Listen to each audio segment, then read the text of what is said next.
Militer Iran mengejek Trump dalih negosiasi menutupi kegagalan perang.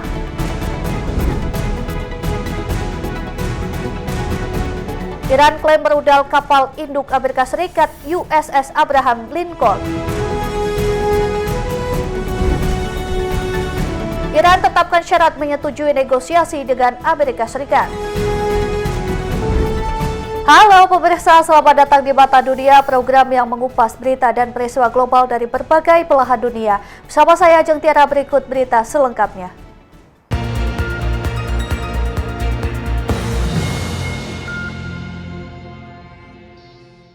Kita ke informasi yang pertama, pemirsa. Militer Iran mengejek Trump bernegosiasi dengan diri sendiri. Sebelumnya, Presiden Amerika Serikat Donald Trump menyatakan sedang bernegosiasi dengan Iran. Iran menyebut kegagalan Trump ditutupi dengan negosiasi. Militer Iran mengejek klaim Presiden Amerika Serikat Donald Trump mengenai negosiasi pada Rabu 25 Maret 2026. Teheran menyebut Washington bernegosiasi dengan dirinya sendiri. Diberitakan Reuters, pernyataan ini disampaikan juru bicara Komando Gabungan Angkatan Bersenjata Iran di Markas Pusat Khatam Al-Anbiya, Ebrahim Zolfakhari. Zolfakhari memastikan Iran tidak akan pernah sejalan dengan Amerika Serikat. Zolfakhari juga menyatakan investasi Amerika Serikat serta harga energi sebelum perang tidak akan kembali normal selama Washington belum mengakui stabilitas kawasan dijamin oleh Angkatan Bersenjata Iran. Pernyataan ini menegaskan posisi resmi Iran membantah ada negosiasi dengan Washington meski Trump terus bersikeras pembicaraan sedang berlangsung. Pernyataan Iran muncul sehari setelah Trump mengatakan Teheran ingin mencapai kesepakatan mengakhiri perang di Timur Tengah. Washington menyusun rencana 15 poin untuk mengakhiri konflik dan mengirimkannya kepada Teheran. The New York Times mengutip pejabat anonim. Rencananya ini disampaikan melalui perantara Pakistan. Media Israel Channel 12 melaporkan Trump mengusulkan gencatan senjata selama 1 bulan agar kedua pihak bisa membahas proposal perdamaian. Proposal mencakup penyerahan uranium Iran telah diperkaya, serta penghentian aktivitas penggayaan lebih lanjut. Selain itu, Iran disebut akur menjamin keamanan jalur perayaan di Selat Hormuz. Sebagai imbalan, Iran akan memperoleh pencabutan seluruh sanksi diberlakukan selama bertahun-tahun, serta bantuan pengembangan energi nuklir sipil di Bushehr. Situs nuklir Bushehr merupakan salah satu fasilitas penting Iran sudah sejak sebelum revolusi silam 1979. Iran was taking a beating. Ya, informasi selanjutnya, Iran memperingatkan Amerika Serikat agar tidak menguji tekad Iran membela wilayahnya. Iran memantau secara ketat semua pergerakan Amerika Serikat di kawasan, terutama penempatan pasukan. Pentagon diperkirakan akan mengirim ribuan pasukan ke Timur Tengah. Axios had identified Ghalibaf as the official. Ketua Parlemen Iran Muhammad Bagher Ghalibaf memperingatkan Amerika Serikat agar tidak menguji tekad Iran membela wilayahnya. Sebelumnya, pejabat Gedung Putih memandang Ghalibaf sebagai mitra yang bisa diandalkan Amerika Serikat. Ghalibaf dianggap sebagai sosok bisa diajak negosiasi dan pemimpin Iran di masa depan. Dilaporkan Politico Selasa 24 Maret 2026, peringatan Ghalibaf muncul setelah laporan menyebut Washington akan mengirim pasukan tambahan ke Timur Tengah. Ghalibaf menerangkan Iran memantau secara ketat semua pergerakan Amerika Serikat di kawasan, terutama penempatan pasukan. Pentagon diperkirakan akan mengirim ribuan pasukan dari Divisi Lintas Udara 82 yang elit ke Timur Tengah. Langkah ini menambah kekuatan militer yang besar meski pemerintah Trump sedang berupaya mengadakan pembicaraan dengan Iran. Divisi Lintas Udara ke-82 dikerahkan dalam waktu 18 jam setelah menerima perintah sekitar 1.000 tentara ke Timur Tengah dalam beberapa hari mendatang. I said yesterday, what are the top 10? I said, well, number 1, 2, and Ya, sementara itu Iran mengklaim merudal kapal induk Amerika Serikat USS Abraham Lincoln. Iran mengawasi pergerakan kapal induk Amerika Serikat. Di sisi lain, Trump mengatakan Iran menembakkan sekitar 100 rudal ke arah kapal induk, namun semuanya berhasil digagalkan. To change its position. Now this comes after Iran mengklaim meluncurkan serangan rudal terhadap kapal induk Amerika Serikat USS Abraham Lincoln. Teheran menyebut serangan menggunakan rudal jelajah diarahkan ke kelompok tempur kapal induk Amerika Serikat. Namun belum ada konfirmasi resmi dari pihak Amerika Serikat mengenai klaim tersebut. Media pemerintah Iran melaporkan pada Rabu 25 Maret 2026, Angkatan Bersenjata Iran menambahkan rudal ke arah USS Abraham Lincoln. Kantor berita Iran mengutip pejabat Angkatan Laut menyebut operasi ini sebagai bagian dari pemantauan intensif terhadap pergerakan armada Amerika Serikat. Kepala Angkatan Laut Iran, Shahram Irani, menerangkan pergerakan kapal induk terus diawasi. Rudal jelajah Qadr milik Iran menargetkan kapal induk USS Abraham Lincoln milik Amerika Serikat dan memaksanya mengubah posisi. Presiden Amerika Serikat Donald Trump mengatakan Iran menembakkan sekitar 1.000 rudal ke arah kapal induk, namun semuanya berhasil digagalkan. Serangan rudal ini terjadi hanya beberapa jam setelah Iran menegaskan penolakannya terhadap upaya negosiasi damai dengan Amerika Serikat. Juru bicara militer Iran, Letnan Kolonel Ebrahim Zolfakhari, menegaskan sikap keras Teheran terhadap Washington. Sejak konflik pecah pada Sabtu 28 Februari 2026, Amerika Serikat dan Israel melancarkan ribuan serangan ke Iran. Teheran membalas dengan serangan rudal dan drone ke berbagai target, termasuk wilayah Israel dan negara-negara menampung aset militer Amerika Serikat. USS Abraham Lincoln recently. Ya, pemirsa, pejabat tinggi Iran menyebut Presiden Amerika Serikat Donald Trump sedang mencari cara untuk membebaskan diri dari perang melawan Iran. Trump mau meninggalkan perang dan meminta bantuan negara-negara regional. There's been just a purveyor of terror, and they're very close to having a nuclear weapon. Komandan Senior Korps Garda Revolusi Islam Iran atau IR, Ali Abdullahi, mengatakan Presiden Amerika Serikat Donald Trump sedang mencari cara untuk membebaskan diri dari perang Timur Tengah melawan Iran. Menurut Abdullahi, Amerika Serikat kini terjebak konflik dan meminta bantuan pemimpin negara regional untuk keluar dari situasi ini.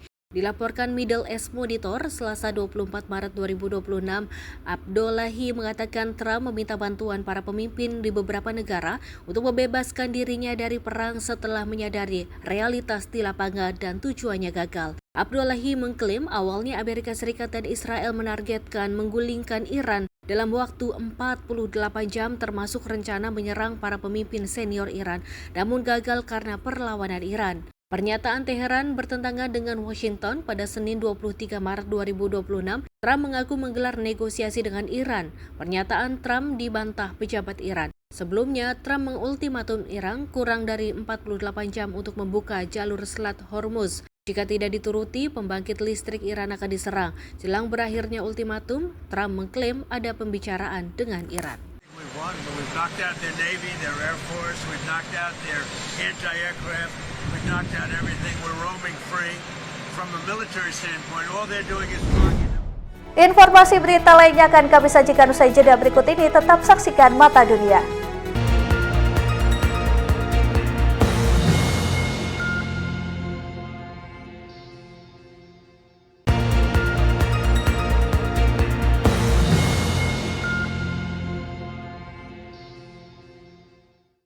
Terima kasih Anda masih bersama kami. Pemirsa, Iran menetapkan sejumlah syarat menyetujui kesepakatan dengan Amerika Serikat. Salah satunya Selat Hormuz di bawah kontrol Teheran. Di sisi lain, Presiden Amerika Serikat Donald Trump menyatakan Iran memiliki satu kesempatan demi menyelamatkan bumi.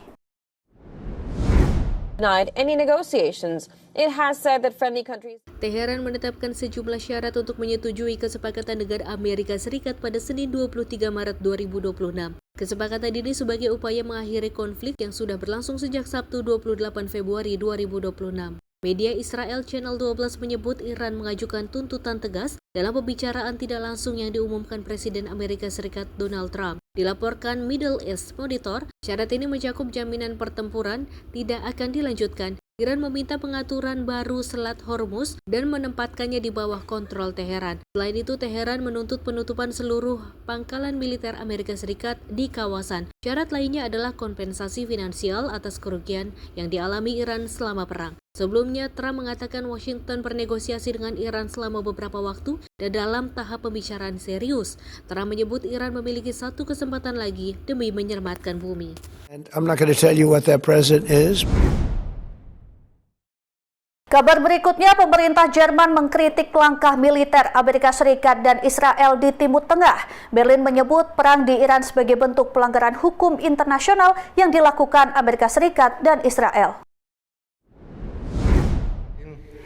Denn dieser Krieg ist nach meinem Dafürhalten völkerrechtswidrig. Es gibt wenig Zweifel daran, dass jedenfalls die Begründung. Pemerintah Jerman mengkritik langkah militer Amerika Serikat dan Israel di Timur Tengah. Berlin secara terbuka menyebut perang di Iran sebagai bentuk pelanggaran hukum internasional oleh Amerika Serikat dan Israel. Dilaporkan dari Anadolu dalam pidato di Kementerian Luar Negeri Jerman, Presiden Jerman Frank-Walter Steinmeier menegaskan serangan militer adalah jalur yang salah untuk menyelesaikan kebuntuan. Steinmeier merupakan salah satu negosiator kesepakatan nuklir tahun 2015 dengan Iran. Steinmeier mengatakan perang di Iran adalah kesalahan politik sangat merugikan dan bisa dihindari jika tujuan adalah menghentikan Iran. Pada awal perang, Jerman sempat mendukung serangan Amerika Serikat dan Israel terhadap Iran. Kanselir Jerman Friedrich Marx pergi ke ruang oval dan mengatakan kepada Trump tentang menggulingkan rezim di Teheran. Presiden Prancis Emmanuel Macron dan para pemimpin Uni Eropa mengecam serangan Amerika Serikat dan Israel terhadap Iran pada Sabtu 28 Februari 2026 dan menyebut sebagai ilegal. Seiring berjalannya perang dan dampak ekonomi serta keamanan perang terhadap perekonomian terbesar Uni Eropa semakin jelas, Steinmeier menjadi jauh lebih terbuka dalam mengkritik serangan Amerika Serikat dan Israel. Jerman secara terbuka menyerukan kekhawatiran bahwa Trump tidak memiliki strategi keluar mengakhiri pertempuran di Teluk Persia. Sementara itu, Jerman menolak seruan Presiden Amerika Serikat Donald Trump agar sekutu NATO membantu mengamankan Selat Hormuz. Ya, sementara itu, Perdana Menteri Spanyol Pedro Sánchez menyatakan serangan militer Amerika Serikat dan Israel terhadap Iran sebagai perang yang absurd dan ilegal. Serangan terhadap Iran bisa memiliki dampak ekonomi bagi jutaan orang.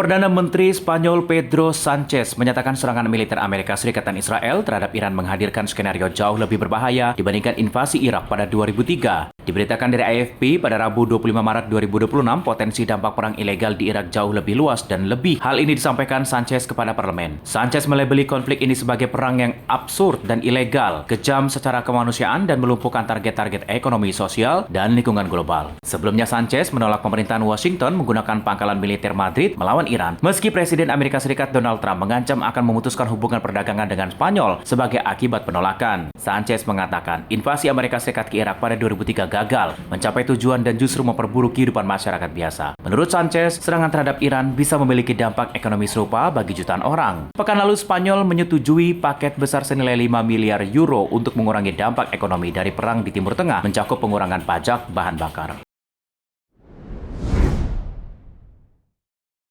Beralih ke kabar lain, pemirsa, antrian panjang terjadi di sejumlah stasiun pengisian bahan bakar di India. Kondisi ini muncul di tengah kekhawatiran gangguan pasokan minyak global akibat blokade di jalur Selat Hormuz. Antrian panjang kendaraan di sejumlah stasiun pengisian bahan bakar di India pada Rabu 25 Maret 2026. Warga memadati SPBU mengisi bahan bakar saat khawatiran akan gangguan pasokan minyak. Kondisi ini terjadi seiring meningkatnya ketegangan di kawasan Timur Tengah, tepatnya di Selat Hormuz yang merupakan salah satu jalur utama distribusi 20% pasokan energi dunia. Konflik perang ini memicu kekhawatiran peningkatan permintaan bahan bakar. Pemerintah India terus memantau situasi dan menyiapkan langkah antisipasi demi menjaga kestabilan pasokan energi. Para analis menyebut ketidakpastian di kawasan Timur Tengah berdampak langsung terhadap harga dan distribusi energi di berbagai negara. Ya, pemirsa, jangan kemana-mana, kami akan kembali usai jeda, tetap saksikan Mata Dunia.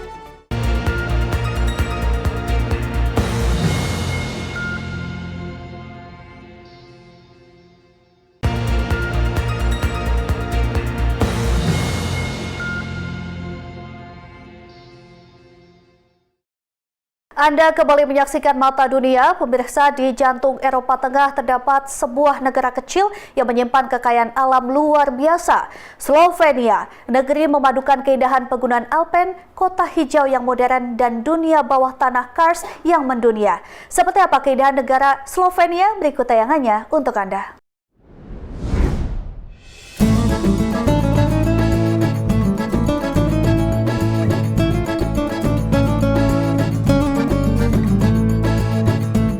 Selamat datang di Slovenia. Slovenia dikenal sebagai salah satu negara paling hijau di Eropa.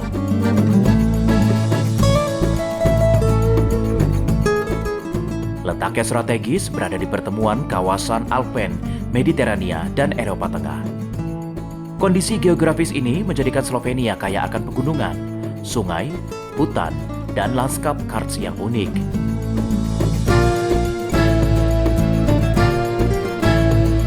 Di tengah negara ini berdiri Ljubljana, ibu kota Slovenia. Sebuah kota yang tidak hanya menjadi pusat pemerintahan, tetapi juga pusat budaya, pendidikan, dan kehidupan sosial masyarakat.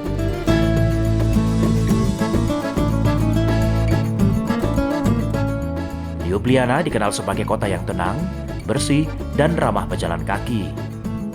Sebagian besar warganya memilih berjalan kaki atau bersepeda, mencerminkan gaya hidup yang berkelanjutan.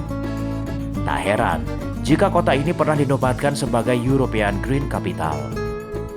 Kehidupan masyarakat Ljubljana sangat dekat dengan ruang publik. Kafe, galeri seni, dan pasar tradisional hidup berdampingan dengan bangunan bersejarah peninggalan Romawi dan era Habsburg.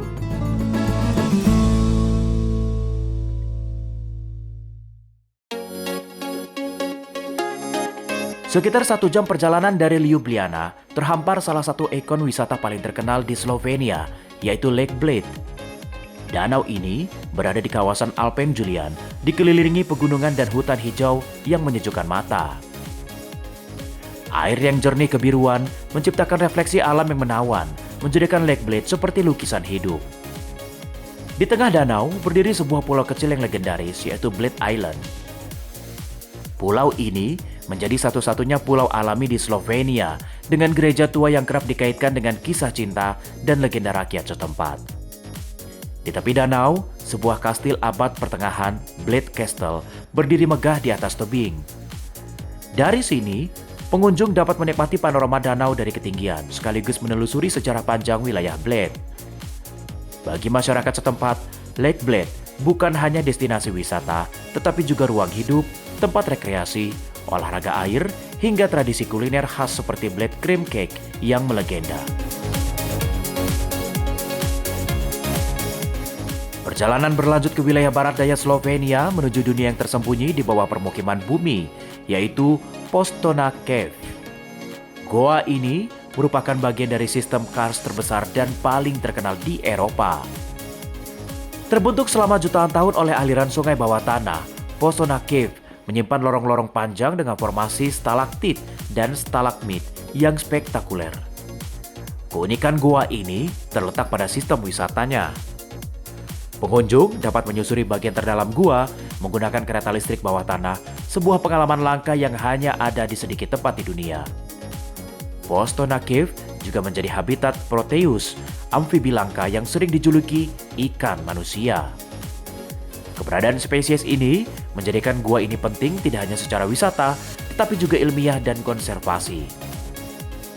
Sejak abad ke-19, Postona Cave telah menjadi destinasi wisata internasional, menjadikannya salah satu gua wisata tertua di dunia. Slovenia mungkin kecil dalam ukuran, namun melalui Ljubljana yang hijau dan hidup, Lake Bled yang penuh legenda, serta Postona Cave yang menyimpan keajaiban bumi, negara ini membuktikan bahwa keindahan alam dan peradaban dapat berjalan berdampingan.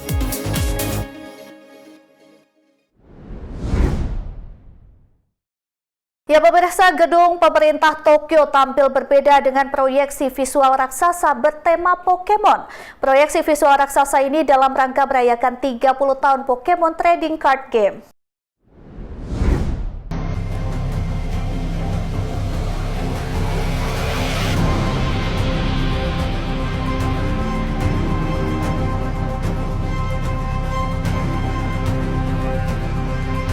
Gedung pemerintah metropolitan Tokyo berubah menjadi kanvas raksasa dan menampilkan kartu serta karakter Pokemon berskala jumbo. Proyeksi visual ini menampilkan berbagai karakter dan kartu ikonik Pokemon diproyeksikan langsung ke gedung sehingga terlihat seperti layar raksasa di tengah kota.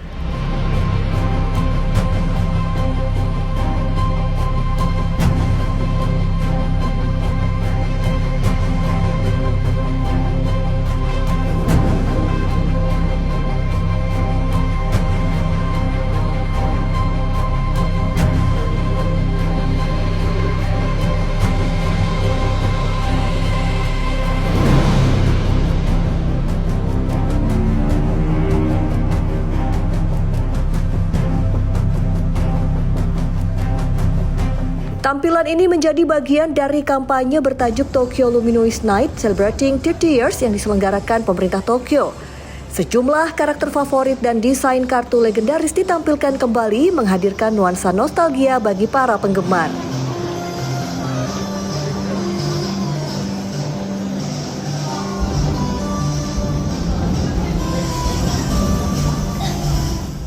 Instalasi visual ini menarik perhatian warga dan wisatawan. Mereka menyaksikan dan mengabadikan momen ini. Perayaan ini menjadi salah satu bentuk kolaborasi antara budaya pop dan ruang publik yang semakin sering digunakan di kota-kota besar.